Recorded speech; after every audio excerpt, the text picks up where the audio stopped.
नमस्कार, आप देख रहे हैं रफ्तार मीडिया। मैं हूं आपके साथ रक्षंदा खान। आगे आप मेरे साथ देखेंगे उत्तराखंड की तमाम छोटी बड़ी खबरें विस्तार से, लेकिन उससे पहले नजर डालते हैं इस वक्त की हेडलाइंस पर।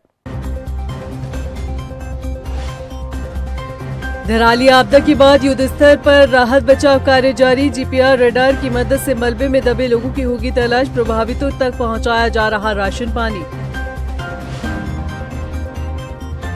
सीएम धामी ने देहरादून समेत सभी 13 जिलों में किया संस्कृत ग्राम का उद्घाटन। प्रदेश में संस्कृत भाषा को बढ़ावा देने पर फोकस। संस्कृत भाषा में होंगे सभी काम। धराली आपदा से वापस लौटे कांग्रेस प्रदेश अध्यक्ष करण महारा ने लगाए गंभीर आरोप। कहा, मौके पर प्रभावितों के लिए नहीं है खाने पीने की व्यवस्था। राज्य सरकार पर साधा निशाना।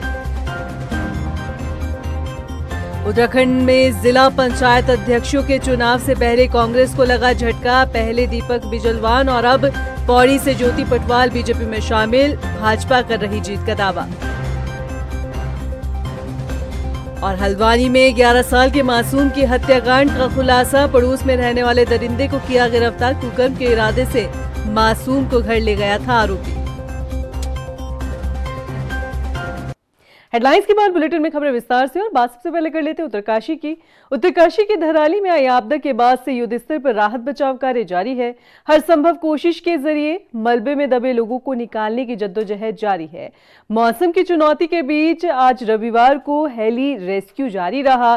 प्रभावित इलाकों में सेना, आईटीबीपी, एनडीआरएफ, एसडीआरएफ और ड्रोन के साथ साथ जीपीआर रडार ने भी मलबे में दबे लोगों की तलाश जारी रही। आपको बता दें कि प्रभावितों तक राहत सामग्री पहुंचाने का कार्य भी जारी रहा। राजधानी देहरादून के डोईवाला में आयोजित संस्कृत ग्राम कार्यक्रम में मुख्यमंत्री पुष्कर सिंह धामी ने शिरकत की। इस दौरान सीएम धामी ने वर्चुअल ही 12 जिलों में संस्कृत ग्राम का उद्घाटन किया। वहीं इस मौके पर सीएम धामी ने कहा कि राज्य में संस्कृत को बढ़ावा देने के उद्देश्य से इसका प्रचार प्रसार तेज किया गया है। 13 जिलों में संस्कृत ग्राम घोषित किए गए हैं, जहां पर सभी कार्य संस्कृत भाषा में होंगे। बता दें कि सीएम धामी ने डोईवाला की रानी पोखरी महादेव नाले को भी लेकर बड़ी घोषणा की है। आपको बता दें कि महादेव खाली की सुरक्षा, दीवार और अन्य कार्यों के लिए 9 करोड़ रुपए की धनराशि घोषित की गई है। देखिए, ये हमने राज्य में संस्कृत को द्वितीय भाषा के रूप में यहाँ पहले से ही जो है घोषित किया हुआ है। यहाँ पर हमारी द्वितीय भाषा संस्कृत भाषा है और ये राज्य हमारा देवभूमि उत्तराखंड ऋषियों की भूमि है, मुनियों की भूमि है, तपस्वियों की भूमि है। आदिगुरु शंकराचार्य से लेकर विवेकानंद जी तक सभी ने यहाँ पर साधना की है और जगह जगह पर देवस्थान हैं और देववाणी संस्कृत को बोलने वाले, उसमें पाठ करने वाले, ऐसे हमारे अनेक विद्वान हमारे देवभूमि के अंदर हैं। अब ये संस्कृत भाषा हमारी आने वाली पीढ़ियों को भी पीढ़ी दर पीढ़ी आगे बढ़ते रहे, उसके लिए 13 जो हमारे जनपद हैं सभी में एक संस्कृत ग्राम बनाने का हमने इसकी शुरुआत की है। वहीं धराली से लौटे कांग्रेस प्रदेश अध्यक्ष करण महारा ने आपदा से जुड़ी जानकारी को साझा किया। उन्होंने राज्य सरकार पर निशाना साधते हुए कहा कि धराली में पानी और खाने की व्यवस्था नहीं की गई है। लोग विस्थापित होने की मांग कर रहे हैं। उन्होंने राज्य सरकार से सवाल पूछे कि भारी संख्या में मजदूर जो हैं वो लापता हैं। होटल और होम स्टे पर रुके गए श्रद्धालु का अब तक कोई सुराग नहीं लग पाया है। मजदूरों की सूची कब जारी होगी, ये कहा गया है। वहीं करण महारा ने रेस्क्यू टीम का भी आभार जताया है। देखिए, धराली में पानी की कमी, दवाइयों की कमी, लोग कह रहे थे हमको राशन भी नहीं चाहिए, पानी चाहिए, हमको पुनर्स्थापित करने के लिए ज़मीनें दी जाएं। और वो कहते हैं कि सरकार का कोई आदमी आके यहाँ ये कोशिश नहीं कर रहा कि हमारी तकलीफ़ क्या है। 4 दिन बाद 5,000 के चेक लेके पहुँच गए। ध्यान केवल उन बड़े लोगों पे है जिनको पहुँचा के शायद थोड़ा श्रेय मिल जाए, लेकिन गरीब मजदूर, कमज़ोर लोग वहीं फंसे हुए हैं, वो छटपटाहट में है। मैं खुश हूँ कि एक प्रयास से लोगों को हिम्मत आई कि पैदल वापस जाया जा सकता है और मेरे साथ खुद 45 से ज़्यादा लोग वापस आए। और हल्के हल्के अब जो उत्तरकाशी में लोग हैं, जो वहाँ के रिश्तेदार हैं, उनके परिचित हैं, वो लोग भी अब हिम्मत कर रहे हैं और अब मुझे लगता है जल्दी से जल्दी होगा। लेकिन जो नुकसान हुआ है उसकी भरपाई नहीं हो सकती। मैं फ़ौज के जवानों को और आईटीबीपी के जवानों को विशेषकर बहुत धन्यवाद देता हूं, सैल्यूट करता हूं कि अपने साथियों को गंवाने के बाद भी सरकार से पहुंचने से पहले वो वहां लोगों को रेस्क्यू कर रहे थे, उनको मदद कर रहे थे, दवाई लगा रहे थे, उनको खाना खिला रहे थे। उत्तराखंड भाजपा में इन दिनों घमासान मचा हुआ है और उसकी वजह है उत्तरकाशी से निवर्तमान जिला अध्यक्ष दीपक बिजलवान, जिन्हें पार्टी ने हाल ही में बीजेपी की सदस्यता ग्रहण करवाई, वो भी कई नेताओं के खिलाफ जाकर। अब इस मौके का फायदा कांग्रेस ना उठाए, भला ऐसे कैसे हो सकता है? क्या कुछ पूरा मामला है, आइए इस रिपोर्ट में देखते हैं। उत्तराखंड बीजेपी में मचा घमासान, दीपक बिजलवान ने थामा बीजेपी का दामन। बिजलवान की एंट्री से पार्टी नेता हुए नाराज, कांग्रेस ने भी काटा बवाल। उत्तराखंड में बीजेपी ने उत्तरकाशी से निवर्तमान जिला अध्यक्ष दीपक बिजलवान को पार्टी में शामिल किया है, वो भी पार्टी नेताओं की नाराजगी के खिलाफ जाकर, जिसके बाद बीजेपी में इन दिनों घमासान देखने को मिल रहा है और कांग्रेस भी भाजपा पर गंभीर आरोप लगा रही है। दरअसल निवर्तमान जिला अध्यक्ष दीपक बिजलवान पर विकास कार्यों में वित्तीय अनियमितता और भ्रष्टाचार के गंभीर आरोप लगे हैं, जिसमें धोखाधड़ी, सरकारी धन का दुरुपयोग, गबन और आपराधिक साजिश के गंभीर आरोप शामिल हैं। इन आरोपों के बाद नवंबर 2022 में एसआईटी ने जांच शुरू की थी और जनवरी 2023 में उनके खिलाफ मुकदमा दर्ज किया गया। उस समय दीपक बिजलवान कांग्रेस के जिला पंचायत अध्यक्ष थे। जब आरोप लगे तो शासन ने उन्हें पद से हटा दिया था, लेकिन नैनीताल हाईकोर्ट ने उनकी बर्खास्तगी पर रोक लगाई और गिरफ्तारी पर भी राहत दी गई। हालांकि एक रिपोर्ट के अनुसार एसआईटी ने उन्हें क्लीन चिट दे दी थी, जिसमें भ्रष्टाचार के आरोप निराधार पाए गए, लेकिन मामला अभी भी न्यायालय में विचाराधीन है और अंतिम फैसला भी बाकी है। ऐसे में अब जब जिला पंचायत अध्यक्ष के पदों पर चुनाव होने हैं, तो दीपक बिजलवान का बीजेपी में शामिल होना कई सवाल खड़े कर रहा है।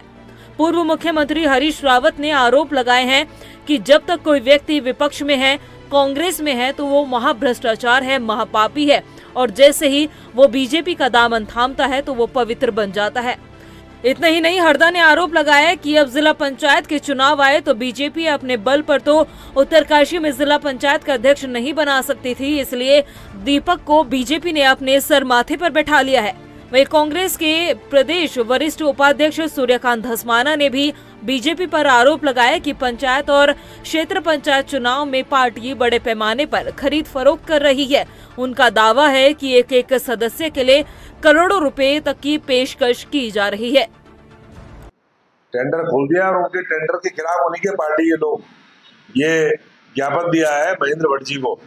नागेंद्र चौहान, रमेश चौहान पूर्व जिला अध्यक्ष भाजपा, सत्येंद्र सिंह राणा पूर्व जिला अध्यक्ष भाजपा, मनवीर चौहान, मजे की बात है, जिनका रोज आप आईडी लगा करके बाइट लेते हो और भारतीय जनता पार्टी का पक्ष रखते हैं, मनवीर सिंह चौहान जो मीडिया के प्रभारी हैं भाजपा के, और स्वराज विद्वान, राष्ट्रीय मंत्री, युवा मोर्चा, एससी मोर्चा, इन लोगों ने महेंद्र भट्ट जी को ज्ञापन दिया है दीपक बिजलवान के संबंध में कि वो निवर्तमान अध्यक्ष जिला पंचायत उत्तरकाशी को भारतीय जनता पार्टी में सम्मिलित करने के विरोध में, भारतीय जनता पार्टी में सम्मिलित करने का विरोध किया है उन्होंने। तो इसका मतलब है कि खरीद फरोख्त शुरू हो गई है। बता दें कि दीपक बिजलवान को बीजेपी में ना शामिल करने को लेकर कई नेताओं ने प्रदेश अध्यक्ष महेंद्र भट्ट को पत्र लिखा था, जिसमें नेताओं ने दीपक बिजलवान को पार्टी में शामिल करने को लेकर साफ तौर पर अपनी नाराजगी जताई थी। बावजूद इसके भाजपा ने दीपक बिजलवान को पार्टी की सदस्यता दिलाई। हालांकि दीपक बिजलवान की एंट्री पर बीजेपी उनकी तारीफ भी करती दिखाई दे रही है। देखिए, भाजपा ने कभी भी दीपक बिजलवान पर कोई आरोप नहीं लगाया। निश्चित रूप से उनकी जांच हुई, जिला पंचायत अध्यक्ष रहते हुए उनके कामों की जांच हुई, उसमें इंक्वायरी हुई और जो कार्रवाई थी वो कार्रवाई हुई है। लेकिन चूँकि मामला अभी न्यायालय में विचाराधीन है, उनके ऊपर कोई आरोप सिद्ध नहीं हुआ है, न उन पर कहीं किसी ने कहा कि उन पर भ्रष्टाचार किया है, किसी अदालत ने उनको अपराधी घोषित नहीं किया, तो उनको ये कहना उचित नहीं होगा कि वो भ्रष्टाचारी हैं। ये बिल्कुल गलत बात है। ये तो कांग्रेस का निराधार आरोप है। वो तो आज तक तो कांग्रेस में थे, इसका मतलब तो कांग्रेस ही भ्रष्टाचारियों को पाल रही थी और पोषित करने का काम कर रही थी। ये तो कांग्रेस को जवाब देना चाहिए। दीपक बिजलवान के बीजेपी में शामिल होने के बाद सियासी चर्चाओं का बाजार गर्म हो गया है। पंचायत चुनाव होने के बाद पार्टी अब जिला पंचायत अध्यक्ष बनाने की होड़ में लगी है। ऐसे में चाहे फिर विपक्ष हो या भ्रष्टाचारी नेता, पार्टियों का फोकस सिर्फ और सिर्फ जिला पंचायत अध्यक्ष पद पर है। रफ्तार मीडिया के लिए देहरादून से सुशांत सिंह की रिपोर्ट।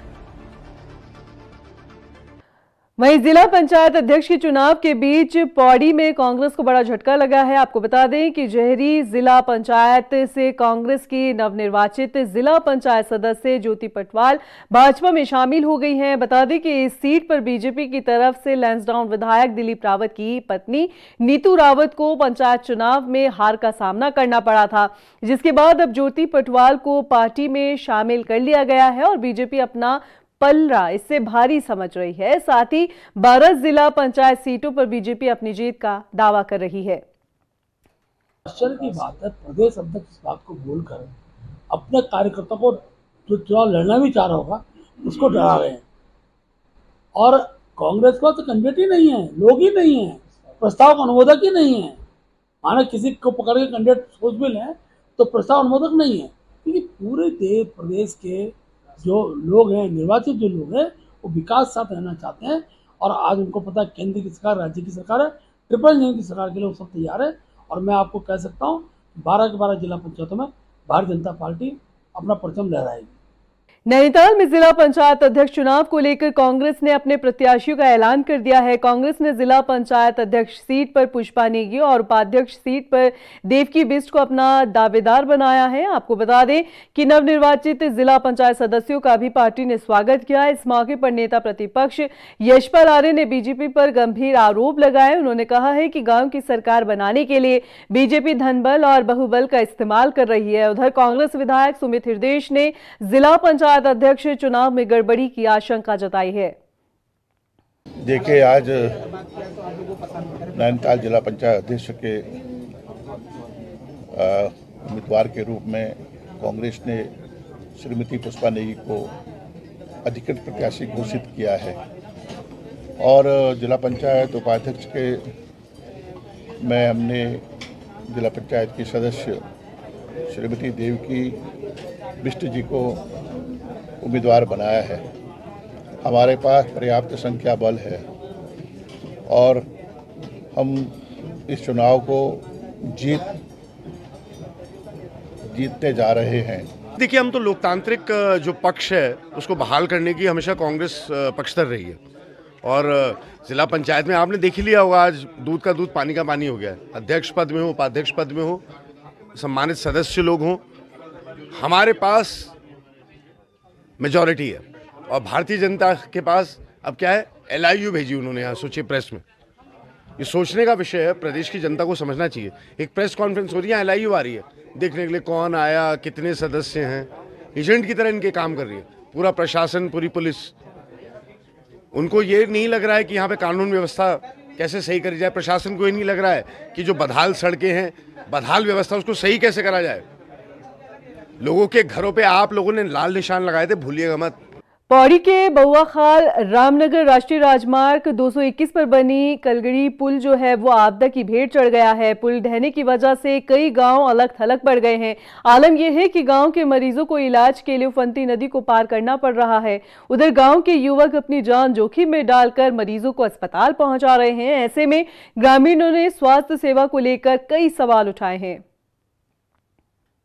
परेशानी है और मैं 15-16 किलोमीटर अभी पैदल चल के आ रहा हूँ, क्योंकि अभी देख रहे होंगे आप पसीने से लरतर हो रखा हूँ। मेरे साथ और भी साथी हैं जो ग्रामवासी हैं और जगह जगह रोड का बुरा हाल है और क्षेत्र के जो लोग हैं उनको बहुत दिक्कतें आ रही हैं। साथ ही साथ जो बिजली की है और लाइट भी नहीं है वहाँ पे और दूर संचार की बड़ी दिक्कत हो रही है। मंत्री जी से तो हम बार बार मंत्री जी से आग्रह करते रहते हैं, खास करके वो भी हमारे ग्राम सभा से हैं और हमारे बड़े भाई हैं। क्षेत्र में बहुत दिक्कतें हैं जो कि सोशल मीडिया पे जो भी आपका है उत्तराखंड क्रांतिदल का जो भी है उसका धन्यवाद करता हूँ। और जो एक फलदौड़ी में एक गौशाला बह गया था, उसमें एक व्यक्ति की दुखद घटना हुई जिसमें व्यक्ति पूरी तरह से डैमेज हो गया था। आज उसको हम 25 किलोमीटर पैदल आए और पावो से फलदौड़ी से पावो तक लाए, मुस्कली तक। तो उसका हमने जो भी किया वो हमारी मानवता है। हम चाहते हैं कि कहीं भी अगर भूस्खलन हो तो उस पर हर व्यक्ति, हर प्रत्याशी उस पर काम करे। उत्तराखंड का कुमाऊं अपने मेलों के चलते प्रसिद्ध है। कई ऐसे पौराणिक मेले लोगों के बीच यहां आज भी आकर्षण का केंद्र है। इनमें शामिल होने के लिए लोग दूर दराज के इलाकों से यहां पहुंचते हैं। इन्हीं में से एक है चंपावत के ऐतिहासिक देवीधुरा धाम में चल रहा बगवाल मेला। ये हर साल बाराही देवी देवीधुरा के मंदिर में लगता है। इस मेले को लेकर कई किंवदंतियां हैं। आइए इस रिपोर्ट पे नजर डालते हैं।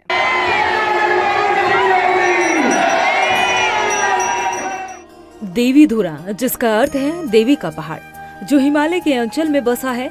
इन दिनों चंपावत के देवीधुरा स्थित मां बाराही धाम में बगवाल मेले का आयोजन चल रहा है। श्रद्धालु दूर दराज से मेले में शामिल होने के लिए देवीधुरा धाम पहुंच रहे हैं। यहाँ देवी की बाराही रूप में पूजा की जाती है। मंदिर में मां बाराही देवी की मूर्ति में इतना तेज और शक्ति है कि कोई भी इस मूर्ति को खुली आंखों से नहीं देख सकता। कहा जाता है कि जो ऐसा करने की कोशिश करता है उसकी आंखें चली जाती है। इसी मंदिर में हर साल खेला जाता है पाषाण युद्ध, जिसे देखने के लिए दूर दराज से लोग आते हैं। इस पत्थरमार मेले में यहाँ के स्थानीय लोग 4 दलों में विभाजित होते हैं। इसे खाम भी कहा जाता है। ये खाम है चमियाल खाम, गढ़हवाल खाम, लमगड़िया खाम, बालिक खाम। मेले की शुरुआत चारों खामों के 2 दलों में विभाजन होने के साथ होती है। बगवाल बाराही मंदिर होली खांड के प्रांगण में खेली जाती है। इसे चारों मंडलों में युवा और बुजुर्ग लोग बजाते हुए नजर आते हैं। जैसा आप सभी लोग विदित है, इस वर्ष जो मेला है आज 5 तारीख से लेकर 16 अगस्त तक ये दिव्य मेला आयोजित किया जा रहा है 2025 के लिए। मेले की तैयारियां लगातार जब से मैंने कार्यभार संभाला है इसमें लगातार चल रहा है। इसमें माननीय मुख्यमंत्री जी के निर्देश लगातार प्राप्त हुए हैं और उनकी एक परिकल्पना है कि जनपद चंपावत को आदर्श चंपावत बनाने में एक प्रमुख घटक जो रहेगा वो धार्मिक पर्यटन जो है उसको बढ़ावा देने और उसको संजोने के लिए उनके लगातार इस पर निर्देश प्राप्त है। जिस भवन में आप बैठे ये भी नहीं था और मैं माननीय प्रधानमंत्री जी का बहुत धन्यवाद देता हूँ कि 100 करोड़ में हमको मेरे पार्लियामेंट में मिला, जिसमें 19 करोड़ रुपया हमने इस भवन के लिए, इस प्रांगण के डेवलपमेंट के लिए लगाया है और मंदिर माला और मानस खंड में इस परिसर को भी शामिल किया गया है। और चूंकि इसमें पार्किंग की बहुत बड़ी समस्या है और रोड कनेक्टिविटी के लिए भी हमको और अच्छा रोड इसमें चाहिए, इसके लिए भी सरकार के माध्यम से और माननीय मुख्यमंत्री जी के माध्यम से हम लगातार प्रयास करके इसको और आने वाले समय के अंदर जितना ये डेवलपमेंट हुआ है इस डेवलपमेंट को और बढ़ाएंगे। कहा जाता है कि प्राचीन समय में माता बाराही के गुणों को तृप्त करने के लिए तांत्रिकों द्वारा बारी बारी से नर बलि देने का प्रावधान बनाया गया था। लेकिन एक बार जब चमियाल खाम की एक बुजुर्ग महिला के इकलौते पौधे की बलि देने की बारी आई तो उसने मां बाराही की आराधना करनी शुरू की। पूजा से शुरू होकर मां बाराही ने कहा कि अगर मेरे गुणों के लिए एक आदमी के बराबर रक्त की व्यवस्था हो जाए तो वो नर बलि नहीं मांगेंगे। जिसके बाद चारों खामों ने मिलकर एक मनुष्य के बराबर खून माता को अर्पित करने का वचन दिया और तब से ये परंपरा बन गई है। अब हर साल रक्षाबंधन के दिन सर पर कपड़ा बांधे, हाथ में फूलों से सजा फर्रा, छंतोली और लट लिए बगवाली वो सब मैदान में माता रानी के जयकारों के साथ उतरते हैं और देवीधुरा मंदिर के प्रधान पुजारी शंखनाद के साथ इसकी शुरुआत करते हैं। रफ्तार मीडिया के लिए चंपावत से पुष्कर की रिपोर्ट। बीजेपी में अंतर्कलह का मामला सामने आया है। बता दें कि बाजपुर से बीजेपी नेता सुखदेव नामधारी ने उत्तर प्रदेश के सिख समुदाय से आने वाले राज्य मंत्री बलदेव पर कांग्रेस की भी पार्टी का होकर काम करने का गंभीर आरोप लगाया है। उनका कहना है कि राज्य मंत्री बलदेव उत्तराखंड की राजनीति में दखल दे रहे हैं। बता दें कि उन्होंने पार्टी हाईकमान से बलदेव को तत्काल बर्खास्त करने की मांग की है। कुछ नेता अपने आप को नेता कहते हैं, जनता उन्हें मानती या नहीं मानती मुझे। उनको 2 बार विधायकी का टिकट दिया गया, अभी भी वो विधानसभा की सारी बाजपुर की कमान संभाले हुए हैं।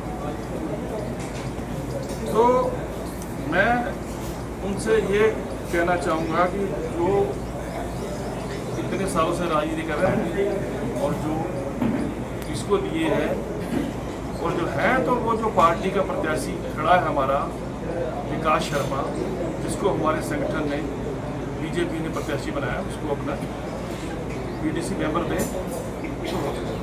हल्द्वानी के गौलापार से दिल दहलाने वाली घटना सामने आई है। 11 साल के अमित को पड़ोस में रहने वाले उस आरोपी ने मौत के घाट उतार दिया, जिसके साथ वो आखिरी बार सीसीटीवी कैमरे में देखा गया था। शुरुआत में ये मामला तंत्र विद्या से जोड़कर देखा जा रहा था, लेकिन जब आरोपी के राज से पर्दाफाश हुआ तो हर कोई सुनकर सन रह गया। ये रिपोर्ट देखिए।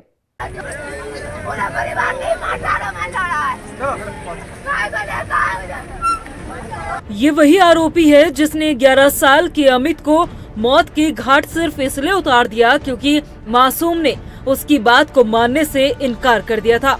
पुलिस जांच में खुलासा हुआ कि आरोपी ने 11 साल के मासूम बच्चे के साथ कुकर्म करने की कोशिश की। बच्चे के चीखने चिल्लाने पर आरोपी झुंझला उठा और उसने उसे मौत के घाट उतार दिया। ये घटना हल्द्वानी के गौलापार थाना क्षेत्र की है, जहां 11 साल के अमित की हत्या उसके पड़ोसी में रहने वाले उस शख्स ने की, जिसके साथ आखिरी बार सीसीटीवी कैमरे में वो देखा गया था। घटना 4 अगस्त की है, जब अमित दोपहर के वक्त कोल्ड ड्रिंक लेने के लिए दुकान पर गया और फिर गायब हो गया। परिवार ने हर तरफ उसे ढूंढा, लेकिन कोई सुराग नहीं मिला, जिसके बाद परिवार पुलिस थाने पहुंचा और मासूम के मिसिंग रिपोर्ट को दर्ज करवाया। पुलिस ने अमित का पता लगाने के लिए घर के आसपास लगे सभी सीसीटीवी कैमरों की तलाश की, तो हत्यारोपी के साथ अमित जाता हुआ दिखाई दिया। पुलिस जब तक बच्चे के पास पहुंचती, उससे पहले ही ग्रामीणों ने अमित को मिट्टी में दबा देखा। बच्चे का शव कई टुकड़ों में कटा हुआ था। शरीर के कई हिस्से आरोपी की गिरफ्तारी के बाद मिले हैं। बता दें कि शुरुआती जांच में पुलिस इस मामले को तंत्र विद्या से जोड़कर देख रही थी। वहीं आरोपी खुद को दिमागी तौर पर बीमार बताने का काम कर रहा था, लेकिन जब आरोपी से सख्ती से पूछताछ की गई तो उसने अपने हर जुर्म को कबूल लिया। आरोपी ने बताया कि उसने बच्चे के शव को ठिकाने लगाने के लिए कई हिस्सों में उसे काटा था। देखिए, 4 अगस्त को काठगोदाम थाने में एक मिसिंग रिपोर्ट हुई, जिसमें एक 10 वर्ष के बच्चे के गायब होने की सूचना मिली थी। पुलिस ने तत्काल मिसिंग रिपोर्ट रजिस्टर की और इसके साथ ही पुलिस ने अपना तलाशी भी शुरू की। जो उस दिन के सीसीटीवी और कुछ लोगों से पूछताछ की गई, उसके आधार पर एक संदिग्ध व्यक्ति से उसका बात करना और उसके साथ में जाना पाया गया था, तो पुलिस ने पूछताछ के लिए उसको बुलाया। उसके बाद में रात्रि में गांव वालों के द्वारा और पुलिस के द्वारा भी सर्च किया गया। अगले दिन सुबह पुलिस को अपने स्निफर डॉग के माध्यम से जो मिसिंग बच्चा था उसकी बॉडी मिलती है, जो हमारा संदिग्ध उससे घर के पीछे की तरफ, और जब देखा गया तो बॉडी में सिर और एक हाथ नहीं था। उसके बाद उस सारे क्षेत्र में पुलिस के द्वारा बहुत सघन तलाशी की गई, हर जगह देखा गया, सीसीटीवी का, इसके साथ साथ ड्रोन का और उसके साथ साथ में हमारे एफएसएल की जो टीम है उनका भी यूज किया गया। और पुलिस ने मैनुअली और इक्विपमेंट से हर तरीके से वहाँ जो बचे बॉडी पार्ट थे वो तलाश करने का प्रयास किया। चूँकि पहले दिन से ही एक संदिग्ध जो है उसको पूछताछ के लिए बुलाया जा रहा था, उसके द्वारा अलग अलग पूछताछ में अलग अलग बयान दिए गए और अपने आप को मानसिक रूप से रोगी होना और अपनी मानसिक अवस्था ठीक नहीं होने का पुलिस को गुमराह करने का प्रयास किया। जब पुलिस ने इसे पूछताछ की तो बाद में अभियुक्त ने ये जुर्म करना स्वीकार किया। हत्या के इस खुलासे के बाद हर कोई सकते में है। मासूम के घर में कोहराम मचा हुआ है। पिता के कानों में उसके बेटे की आवाज गूंज रही है। भाई दरवाजे पर आज भी उसका इंतजार कर रहा है। रफ्तार मीडिया के लिए हल्द्वानी से योगेश शर्मा के साथ ब्यूरो रिपोर्ट। अभी के लिए फिलहाल इतना ही, मुझे दीजिए इजाजत, लेकिन चलते चलते नजर डालते इस वक्त की हेडलाइंस पर। नमस्कार। धराली आपदा के बाद युद्ध स्तर पर राहत बचाव कार्य जारी। जीपीआर रडार की मदद से मलबे में दबे लोगों की होगी तलाश। प्रभावितों तक पहुंचाया जा रहा राशन पानी। सीएम धामी ने देहरादून समेत सभी 13 जिलों में किया संस्कृत ग्राम का उद्घाटन। प्रदेश में संस्कृत भाषा को बढ़ावा देने पर फोकस, संस्कृत भाषा में होंगे सभी काम। धराली आपदा से वापस लौटे कांग्रेस प्रदेश अध्यक्ष करण म्हारा ने लगाए गंभीर आरोप। कहा, मौके पर प्रभावितों के लिए नहीं है खाने पीने की व्यवस्था, राज्य सरकार पर साधा निशाना। उत्तराखंड में जिला पंचायत अध्यक्षों के चुनाव से पहले कांग्रेस को लगा झटका। पहले दीपक बिजलवान और अब पौड़ी से ज्योति पटवाल बीजेपी में शामिल, भाजपा कर रही जीत का दावा। और हल्द्वानी में 11 साल के मासूम की हत्याकांड का खुलासा। पड़ोस में रहने वाले दरिंदे को किया गिरफ्तार। कुकर्म के इरादे से मासूम को घर ले गया था आरोपी।